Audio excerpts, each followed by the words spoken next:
নমস্কার সবাইকে, আরো একবার কম্পিটিটিভ এক্সাম বাংলাতে পশ্চিমবঙ্গ পঞ্চায়েত নিয়োগ নিয়ে আরো বড় আপডেট সামনে আসছে। সোশ্যাল মিডিয়া থেকে শুরু করে চাকরি প্রার্থীদের মধ্যে এখন একটাই প্রশ্ন, সত্যি কি আবার পঞ্চায়েতে বড় নিয়োগ হতে চলেছে? বিশেষ করে সাম্প্রতিক দিলীপ ঘোষের মন্তব্যের পর এই আলোচনা আরো দ্রুত ছড়িয়ে পড়েছে। আর সেই কারণে আজকে এই ভিডিওতে আমরা পুরো বিষয়টা একদম বিস্তারিতভাবে আলোচনা করব। যদি নতুন করে পঞ্চায়েতের পরীক্ষা হয়ে থাকে, তাহলে কোন কোন পোস্টে নিয়োগ হতে পারে, কিংবা কি কি শিক্ষাগত যোগ্যতা লাগতে পারে, আগের বার কোথায় কত ভ্যাকেন্সির কথা উঠেছিল, বয়স সীমা কত থাকতে পারে, এবং সবচেয়ে গুরুত্বপূর্ণ প্রশ্ন, পরীক্ষায় কি কি বিষয় থেকে প্রশ্ন আসতে পারে, আর কিরকম ভাবে আমাদের পরীক্ষাটায় নিয়োগ হবে। কিন্তু সঠিক তথ্য না থাকার কারণে অনেকেই বিভ্রান্ত হয়ে পড়ছেন। তাই আজকের ভিডিওটা আপনাদের জন্য খুবই ইম্পর্টেন্ট হতে চলেছে, কারণ এই ভিডিওতে শুধু খবর নয়, খবরের পাশাপাশি সম্ভাব্য সিলেবাস, প্রস্তুতির দিক এবং কোন বিষয়ের উপর বেশি জোর দিতে হবে সেটা আমরা আলোচনা করব। প্রথমে আমরা চলে যাব সরাসরি ডাব্লিউবি পঞ্চায়েতের রিক্রুটমেন্টের অফিসিয়াল পেজে এবং দেখবো সেখানে কি লেখা রয়েছে। এখানে শুরুতেই দেখবো আমরা যে এখানে যে মেন যে লোগো ছিল আমাদের বিশ্ব বাংলা লোগো, সেটাকে পরিবর্তন করে অশোক স্তম্ভের লোগো দেওয়া হয়েছে এবং এখানে বিশেষ নির্দেশিকাও দেওয়া হয়েছে যে বর্তমানে এই পোর্টালে শুধুমাত্র রেজিস্ট্রেশন ও প্রোফাইল সম্পন্ন করার প্রক্রিয়া চলছে। 2 নম্বরে দিয়েছে আগামী দিনে ডিস্ট্রিক্ট লেভেলে সিলেকশন কমিটি অর্থাৎ ডিএলএসসি তাদের নিজ নিজ শূন্যপদ বিজ্ঞাপনের মাধ্যমে ঘোষণা করলে আবেদন করার প্রক্রিয়া শুরু হবে। অর্থাৎ এখনো আবেদন করার প্রক্রিয়া শুরু হয়নি।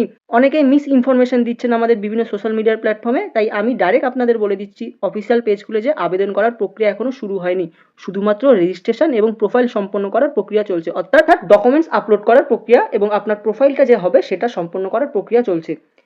3 নম্বরে বলেছে নিয়মিত আপডেটের জন্য পোর্টালটিতে নজর রাখতে অনুরোধ করা রয়েছে। নিচে ইংলিশে ঠিক একই কথা বলা রয়েছে। Currently one time registration and profile updation process are going on in this portal. 2 নম্বরে বলেছে in future once the district level selection committees declare vacancies through their advertisement application process will be start. এখানেও বলেছে application process will be start, অর্থাৎ এখনো ঘোষণা হয়নি।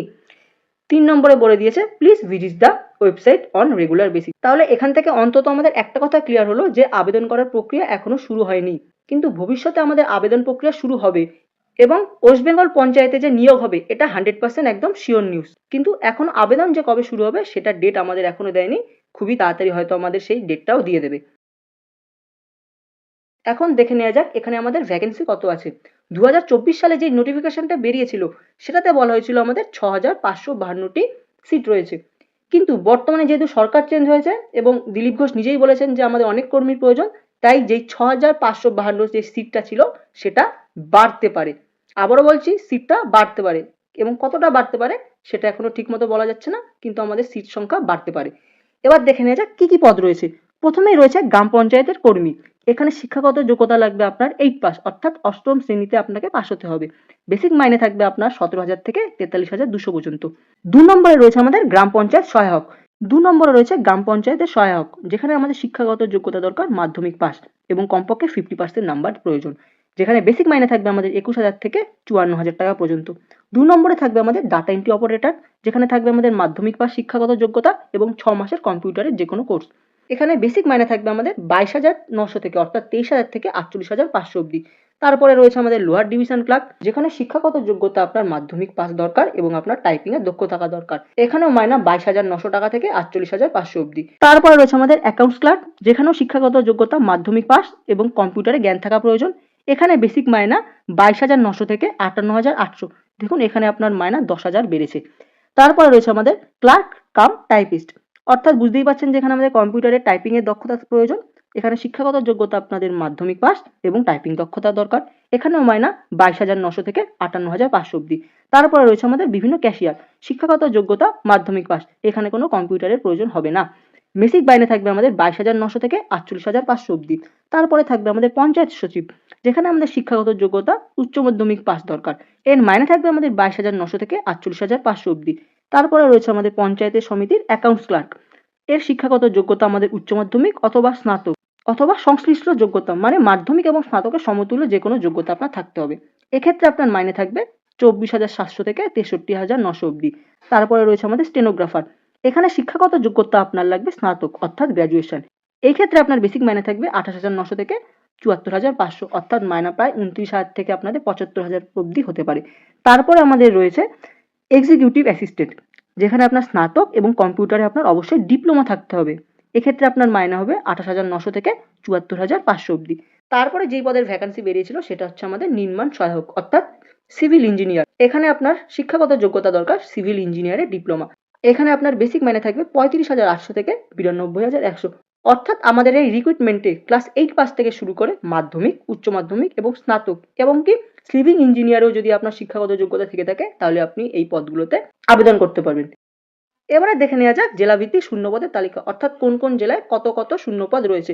প্রথমে এই চারটি ভালো করে দেখে নাও, দরকার হলে স্ক্রিনশট নিয়ে রাখো।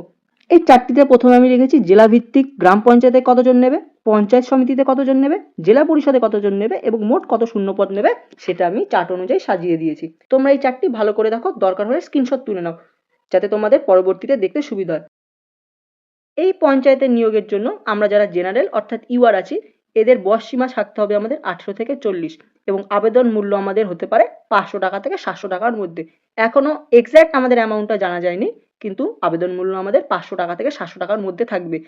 যারা ওবিসি তাদের আমাদের বয়স সীমা থাকবে 18 থেকে 43 বছর অবধি এবং যারা তপশিলি জাতি এবং উপজাতি আছেন অর্থাৎ এসসি এসটি তাদের এজ লিমিট আমাদের 18 থেকে 45 বছর করা হয়েছে এবং তাদের আবেদন থাকবে যতদূর জানা যাচ্ছে সম্পূর্ণ ফ্রি। আগে আমাদের এই জেনারেলদের জন্য বয়স সীমা ছিল 18 থেকে 35, ওবিসিদের ছিল আমাদের 18 থেকে 38 এবং এসটি এসটিদের ছিল 18 থেকে 40। কিন্তু বর্তমান সরকার চেঞ্জ হওয়ার পর 5 বছরের জন্য আমাদের এজ লিমিটকে বাড়িয়ে দেওয়া হয়। এবার দেখে নেওয়া যাক আমাদের যখন এই নিয়োগটা হবে তখন কিভাবে আমাদের নিয়োগটা হবে। প্রথমেই পঞ্চায়েত কর্মী গ্রুপ ডি এবং পিয়ন এদের লিখিত পরীক্ষা হবে 43 নম্বরে এবং 7 নাম্বার থাকবে ইন্টারভিউ। টোটাল নাম্বার হবে 50-এ পরীক্ষা হবে, কোনো রকম স্কিল টেস্ট থাকবে না।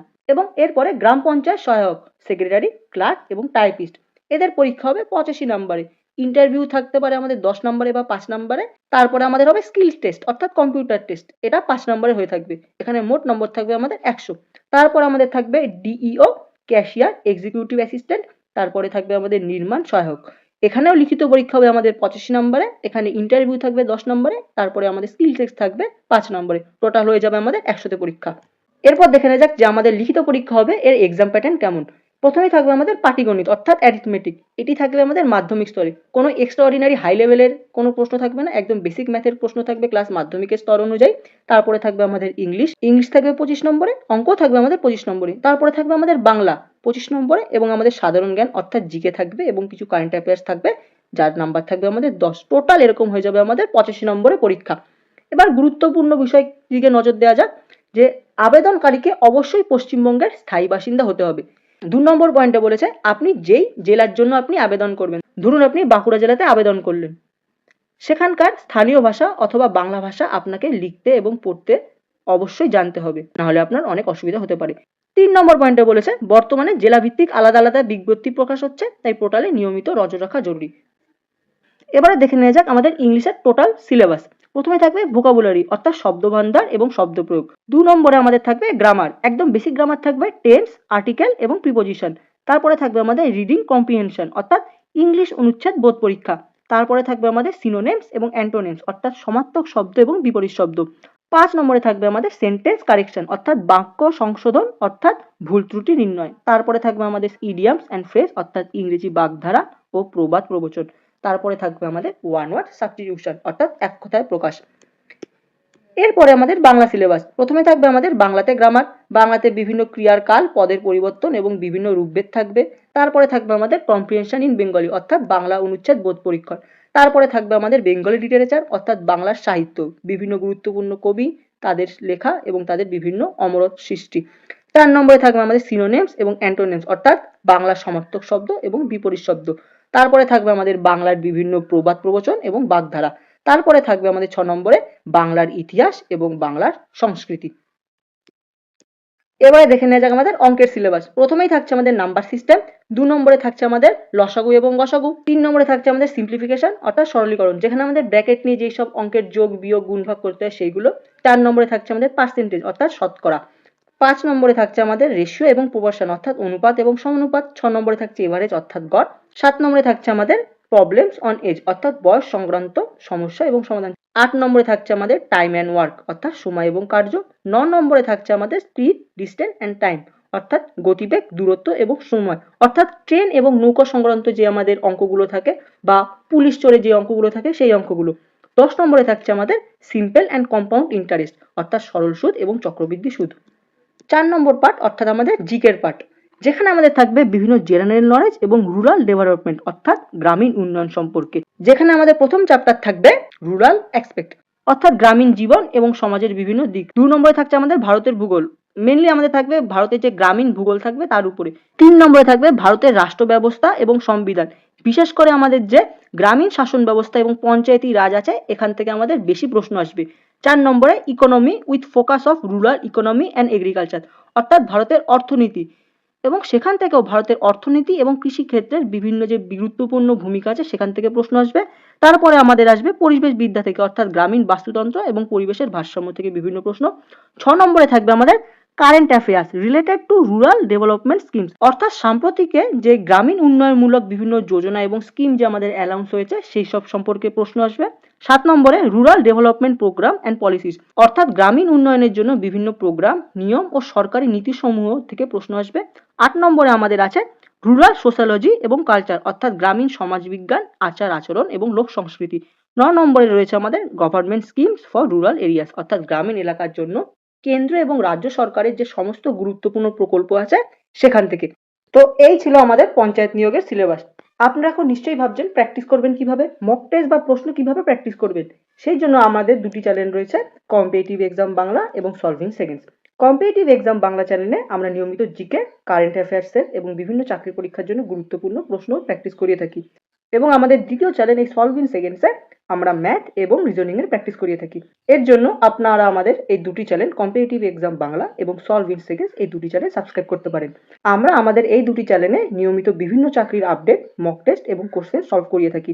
ভিডিওটি কেমন লাগলো অবশ্যই জানাবেন। চ্যানেলে নতুন হলে চ্যানেলটিকে অবশ্যই সাবস্ক্রাইব করবেন এরকম ইম্পর্টেন্ট নিউজ জানার জন্য, এবং কমেন্টে আমাদের জানাবেন আপনি কোন জেলা থেকে দেখছেন এবং পঞ্চায়েত পরীক্ষা বা কোন কোন পরীক্ষার জন্য আপনি প্রস্তুতি নিচ্ছেন।